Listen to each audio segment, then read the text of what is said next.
અને જય માતાજી, જય શ્રી કૃષ્ણ। તો આજે નવા વ્લોગની શરૂઆત કરીએ છીએ।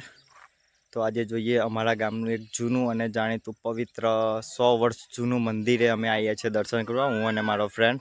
પહેલાં તો હું તમને બહારથી નજારો બતાવું છું કે કેવો નજારો છે। આજુબાજુ જે નજારો છે ને એ ખાલી તમે જોઈ લો, મજા આવશે।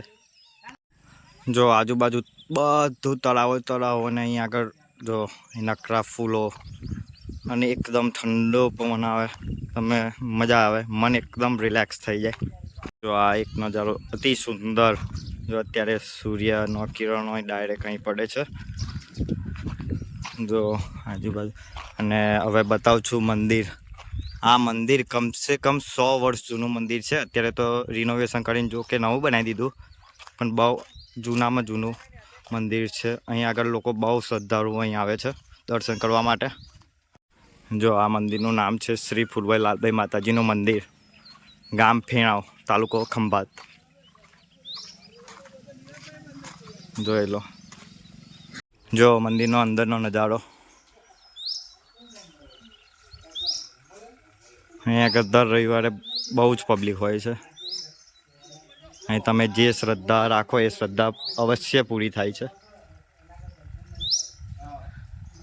જો હવે આપણે જોયું પાછળનો વ્યૂ, બેક સાઈડ વ્યૂ। આજુબાજુ નકરું તળાવ જ છે અને પક્ષીઓનો અવાજ, જાત જાતના પક્ષીઓ અહીં રહે છે। જો ચકલીઓને ખાવા પીવાનું બધી સુવિધા, અમે કેટલી વાર પાર્ટી પણ અહીં રાખીએ છીએ, જોઈ લો, જોઈ શકો છો તમે।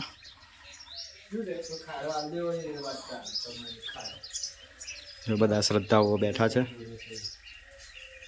જો અહીંયા જાત જાતના ફૂલો અને બધું અહીં છે। જો બતાવો કેટલી જાતના ફૂલો અહીંયા છે, ગુલાબથી માંડીને બધા જ ફૂલો અહીંયા છે, જોઈ લો। મોગરાના ફૂલથી માંડીને બધા જ ફૂલ અહીંયા છે। અહીંનું જે લોકેશન છે ને, ખરેખર તમને જણાવું છું કે બહુ શાંત, એકદમ શાંત લોકેશન, જોઈ લો। જો અમારા જીસીબી વાળા ભાઈ બેઠા, જો શું કહેવું ભાઈ તમારા મંદિર વિશે?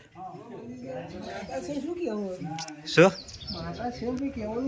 હા, કેવું તમારે શ્રદ્ધા રાખેલી છે કોઈ? અમારા જીસીબી ના ઓનર છે। જો આ એક નાનું મંદિર, જ્યારે મંદિર બંધ હોય ત્યાં અહીંથી પગે લાગી દેવાનું। હવે ચલો અંદરે જઈશું આપણે। જો પહેલાં તો અંદર આવીએ એટલે પહેલાં હનુમાનજી અને બીજા છે ગણેશના દર્શન થશે। જો હવે અંદર પ્રવેશ, જે આ મેઇન મંદિર હતું પહેલાં, શ્રી ફૂલભાઈ લાલભાઈ માતાજીનું મંદિર, ફૂલભાઈ માતાજી અને લાલભાઈ માતાજી, સૌથી જૂનું મંદિર હતું પહેલાં। આટલું પહેલાં જૂનું મંદિર હતું, પછી રિનોવેશન કરીને નવું બનાવ્યું છે। જોઈ લો આ મંદિરના દ્રશ્યો, અંદરથી દિલથી શાંતિ મળે આપણને। ઓછો આ સાઈડ વ્યૂ, મંદિરનું સાઈડ વ્યૂ જોઈ લો। એ અમારા ઘણા મિત્રો આઉટ ઓફ કન્ટ્રી ગયા છે, બધાને આ વિડીયો શેર કરજો, મેક્સિમમ સુધી શેર કરજો અમારા ગામડાના, તો એ દર્શન કરી શકે। લોકો ઘણી બધી બાધાઓ રાખે છે અહીંયા, ખરેખર તમે જ, હું એવું મસ્તી નથી કરતો, ખરેખર તમે એકવાર બાધા રાખશો તો એ 100% પૂરી થશે, સાચા દિલથી રાખશો તો। હા, અને અહીંયા અમે કેટલી વખત દર રવિવારે, દર શનિ રવિ, મેક્સિમમ દર શનિ રવિ અમારે એક પ્રોગ્રામ હોય જ તે બધા ભાઈબંધો બધા ભેગા થઈને અહીંયા આગળ બધા પ્રોગ્રામ રાખીએ, વઘારેલી ખીચડીથી માંડીને બધા। હવે આ ગામનો એક એવો પ્રોબ્લેમ છે, જોઈ લો આ મંદિર છે, હવે મંદિરથી આ ગામનો એક જ પ્રસ્તાવ છે જે અત્યાર સુધી સોલ્વ નથી થયો। જો અહીંથી છેક સુધી કાચો રસ્તો છે। અમે કેટલી વાર ગ્રામજનોએ ભેગા થઈને કેટલી વાર અરજી પણ કરી છે કે આ રસ્તો ખાલી એક પાક્કો બનાવી દો સરકારને। અમે કેટલી વાર અરજીઓ કરી છે, બધું જ કર્યું છે। આ રસ્તાની અમે અરજીઓ બહુ જ વાર કરી, પણ હજી સુધી પાસ નથી થઈ। બધા કહે છે કે પાસ થઈ જશે, પાસ થઈ જશે, છેલ્લા 2 વર્ષથી કહે છે, પણ હજુ સુધી એ પાસ નથી થઈ। આ રસ્તો તમે જોઈ શકો છો, ચોમાસામાં અવાય જ ને એવી કન્ડિશન હોય છે, તમે જોઈ લો। આજુબાજુના દ્રશ્યો પણ તમે જોઈ શકો છો, જાત જાતના પક્ષીઓથી માંડી બધું જ અહીં છે। અને જો તમે આઠમ તો સૂર્ય જો, અને જે અહીંયા ફૂલાનો નજારો છે અને ખરેખર તમે એકવાર આવશો તો તમને મન એકદમ રિલેક્સ થઈ જશે. કોઈ ડિપ્રેશનમાં જે વ્યક્તિ હોય ને એને અહીંયા આવીને એકવાર પ્રાર્થના કરવાની, કોઈ જાતનું ટેન્શન રહેશે નહીં. હવે ચલો આપણે મળીએ મંદિરના પૂજારીને. આપણે મળીએ છીએ મંદિરના પૂજારી. આ થમતા સૂરજનો નજારો માઇન્ડ બ્લોવિંગ. મંદિરની પાછળ રહેતા એક માજીને આપણે પૂછીએ કે આ રસ્તા વિશે એ કશુંક જાણ કરે. એ કેટલા ટાઈમથી મંદિરની પાછળ જ રહે છે, એમને કેટલી વાર અરજી પણ કરી છે. હવે ચલો એમને આપણે પૂછતાછ કરીએ કે આ રસ્તા વિશે શું છે શું નહીં. માજી તમારું નામ શું છે? રમીલાબેન. શું આ રસ્તા વિશે આપણે કેટલી વાર અરજી તમે કરેલી છે કોઈ વાર? રસ્તા વિશે તો બધા આખું ગામ લોકો કરે પણ એનું કોઈ એ કરવા તૈયાર નહીં, રસ્તો કરવા તૈયાર નહીં.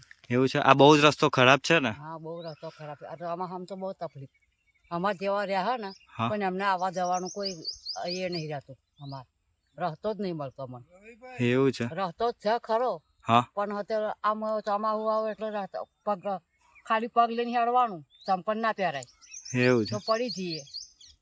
એવું છે? હા. વાંધો નહીં, આપણે શેર કરીએ છીએ. આ બધા મેક્સિમમ લોકોને શેર કરશે લોકો. હા, તો ચલો હવે મળીએ આપણે મંદિરના પૂજારીને. આપણે વાતચીત કરીએ મંદિર વિશે, બધા વિશે આપણે વાતચીત કરીને પૂછી જોઈએ. તો ચલો હવે મળીએ આપણે મંદિરના પૂજારી વિશે. શું નામ છે તમારું? જયંતિભાઈ. જયંતિભાઈ, આ મંદિર વિશે તમારું શું કહેવું છે? 100 થી 200 વર્ષ જૂનું મંદિર છે. એની મનોકામના ને બધું? દરેક હરિભક્તોની મનોકામના અહીં આવે એટલે બધું પૂર્ણ થાય છે. બધું જ? બધા જ મનોરથ લઈને આવે, હસતા રડતા રડતા આવે ને હસતા હસતા જાય છે. એવું છે? હા. તમારું શું કહેવું છે? આ ભક્તો છે? હા, તો બરોબર જયંતિભાઈ કહ્યું એ વાત સાચી છે. એવું છે? હા, તમારે બિંદાસ ગભરાવા વગર જે મનમાં આવે ને બોલો.